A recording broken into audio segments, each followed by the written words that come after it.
Every single one of you will come up at some point to answer one of my riveting questions. Woo! We're going to start with the easy ones. The topic for tonight is expanding your horizons, and we all want to expand our horizons, or at least I hope so. So what can you, as a college student or post-college student, whatever it may be, what can you do to expand your own horizons?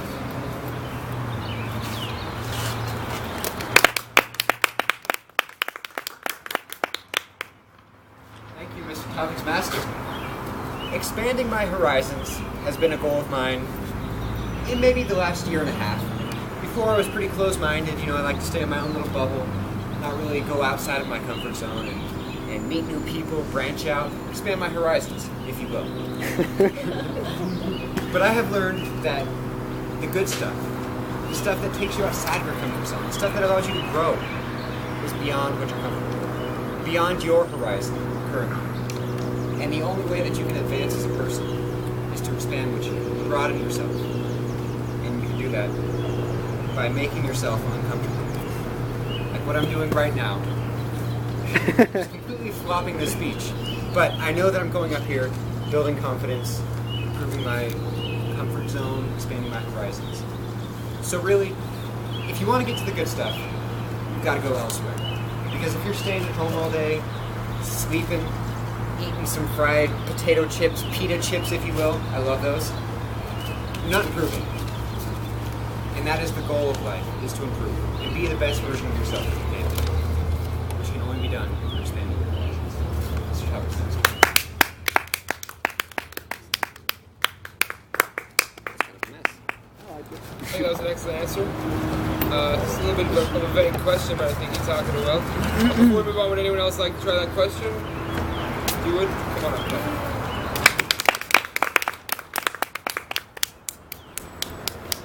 The answer I'm giving is odd in a church setting, but the way I've considered expanding my horizons is trying shrooms.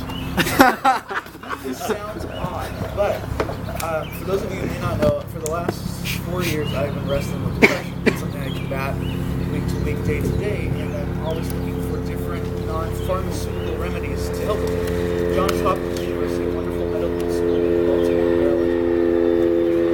in Baltimore, Maryland, actually did a study with people wrestling with depression. They had a control group, they had the regular group, and they had people come into the lab and try under controlled conditions to take shrooms, the psilocybin fungus that grows out in the wild.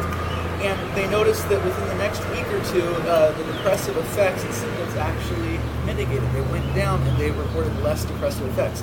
The amazing part is still 1 year later, they still were reporting antidepressant effects.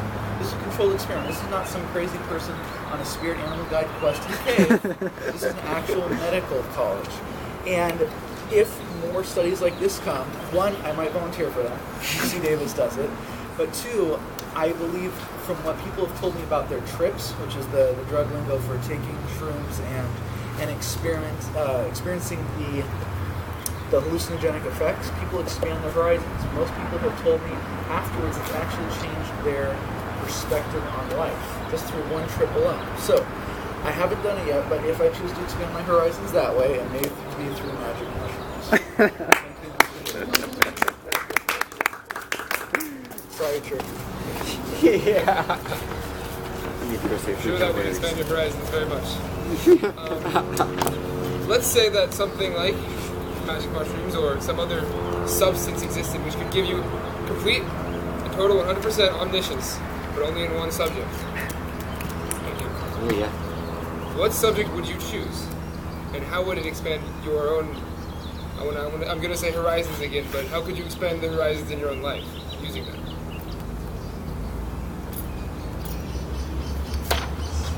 Genius, but only at one thing.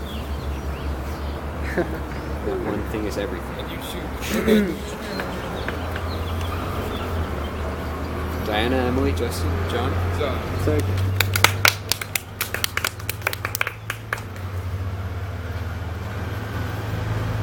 my last table topic was pretty rough because there was a number of factors, but I felt like I was not able to communicate my point last time I came up here. So, to answer your question, if I could excel in one aspect using some miracle drug, it would be communications. Because if you can communicate you can achieve anything. You can literally move mountains. If you know how people think, what their goals are, and you can really speak to those goals and take them with you on your journey, man, anything is possible.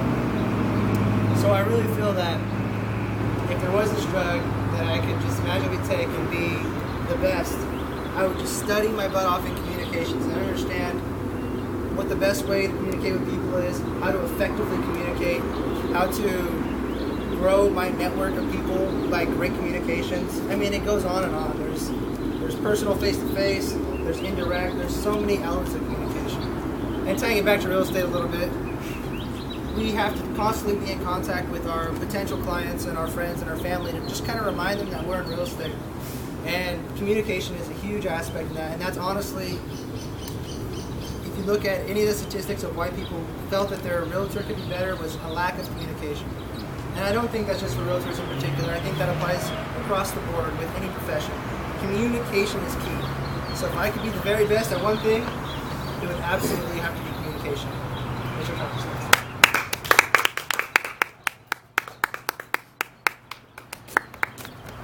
Well, I hope you're in the right place.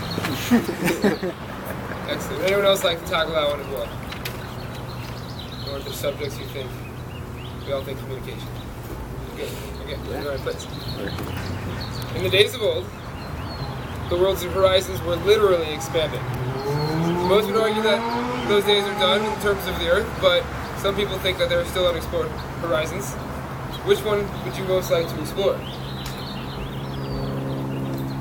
If anyone would like any prompters, some people think it might be space, or the ocean, or the center of the Earth, or the human mind, Whoa. or anything else.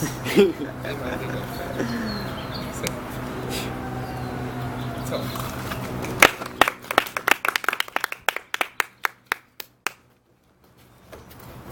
Once again, good evening, fellow Toastmasters, tabletop master, and guests. If there's one thing that people would need to learn how to explore more, is to silence fire engines. I think one thing that we could deeply explore is a past. Deeply diving into past Earth's history, not even Earth's history, but like ancestry. Learning where we came from. Getting a better cultural understanding. Like we see the shows that are done really well. Vikings, Game of Thrones. A lot of historical games, a lot of historical movies are done really well, but you have to think to yourself, is that how it really went down? That's what we're taught in school. Today in high school, we're not told to challenge the system. The system is challenging us and teachers. Yeah, I read about the Common Core, it sucks. And so I want to see us as a human race go back and actually learn the truth. I wish we could go back at the time and see Abraham Lincoln give a speech at Gettysburg Address, see the bombing of Pearl Harbor, but we and we go back and try to see the pyramids built and see how they were built. Those are magnificent structures. They're magnificent structures that are still alive today. The omniscience of our knowledge of power in the past is waiting to be explored. And if we go back to Pirates of the Caribbean, the real lifestyle of that, I would be totally down.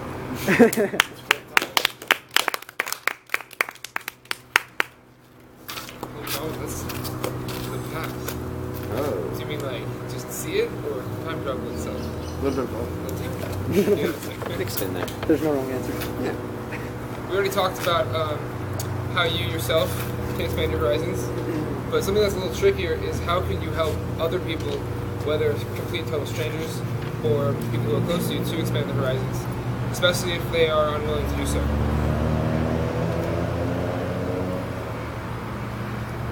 Tough questions tonight, guys. Justin, Emily, Diana. Thank you.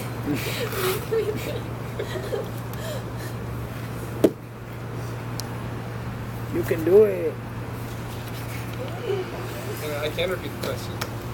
I'll paraphrase a little. As if expanding your own horizons wasn't hard enough, I'm posing the question, how can you help other people, whether strangers or your friends, to expand their horizons, especially if they don't want to? Emily. Perhaps describe a specific instance in which you had to do this. Emily, thank you for volunteering. Give me 30 seconds.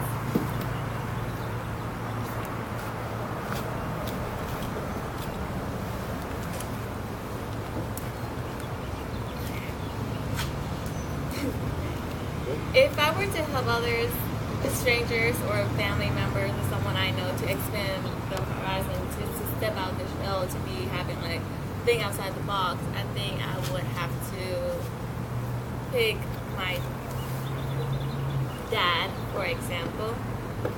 So growing up, we were like, my dad was a very close-minded type of person. Like he think that women should do the kitchen work, stay at home, take care of the kids. You know, back in those old days, women do the house chores or whatever.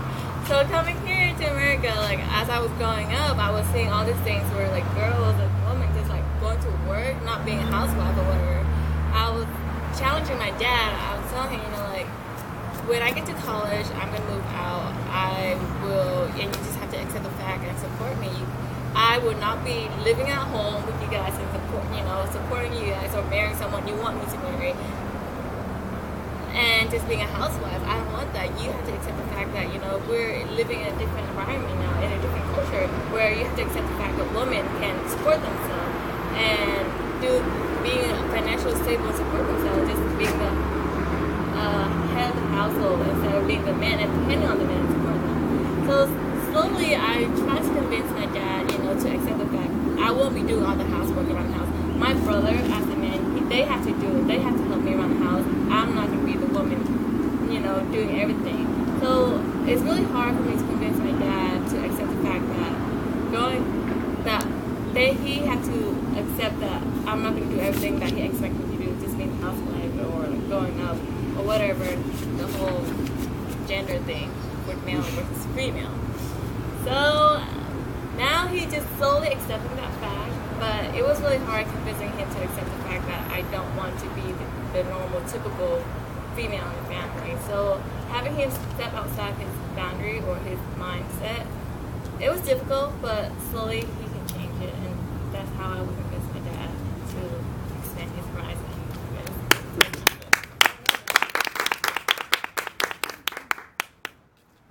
We have time for one more? Or do you want to take that Can I one? try to do that one? Is that okay? Is there enough time for that? Come on up. All right.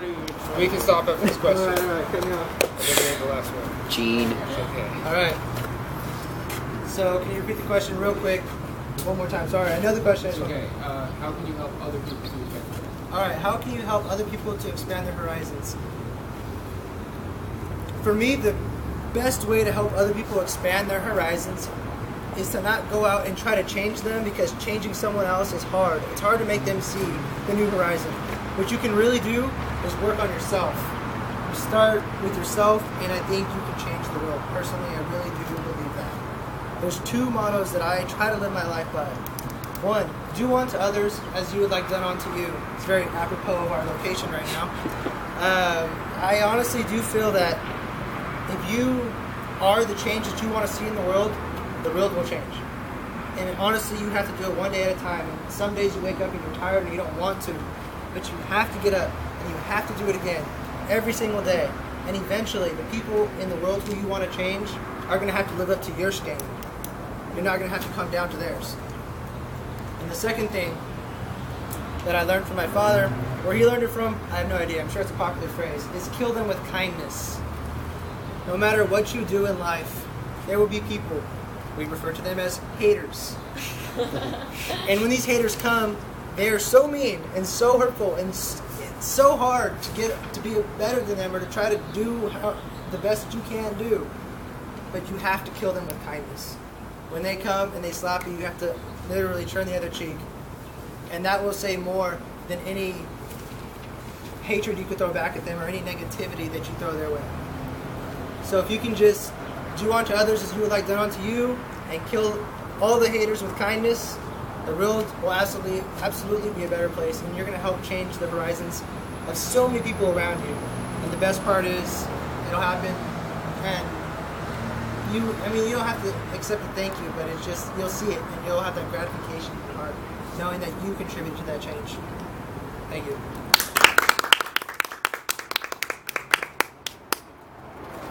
We have time for just one more. We're 10 minutes over. 10 minutes over.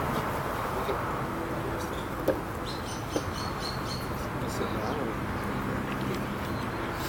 It's up to you, but we're Do you guys care if we go over? It's okay. We can stop. Yeah, just one more. One more, okay. One more, and then we can't do Similar to any the more. last one, I'll go quick.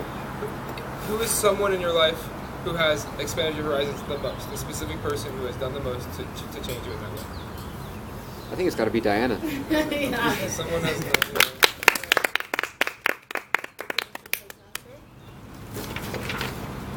Hello, fellow Toastmasters, Toastmaster and distinguished guest. I would like to talk about my counselor from high school. His name is Mr. Soto, and he has been a very influential person in my life. He has expanded my horizons tremendously, and I think he is definitely part of the reason why I'm here at Sacramento State and at Toastmasters. It all started one day when I was working as a TA in my office in high school. He walked in, and with his personality, he attracted me to be interested in what he had to say. He had a quick conversation, and by the end of that week, I was in his night class, which I was not required to take, and ended up taking like 3 semesters of this night class that was meant for students who were falling behind in high school and had to catch up in credits. I was doing this because I wanted to. So this is where I was spending my afternoons in high school. And what I was doing is I was taking his culture classes. Eventually he took me on a trip to UC Berkeley, and he showed me a college campus. I had never been to UC Berkeley. I've been to other colleges, but that one was a really memorable experience because I met with other teens that had similar interests like mine, and who inspired me to do, not just become a student, not just go to college, but to be an activist. And from that moment on, I kind of was taken out of my comfort zone, and my horizons were expanded tremendously because I was like, wait, these are people like me that are doing something amazing. So I would like to thank him, even though he's not here, for expanding my horizons.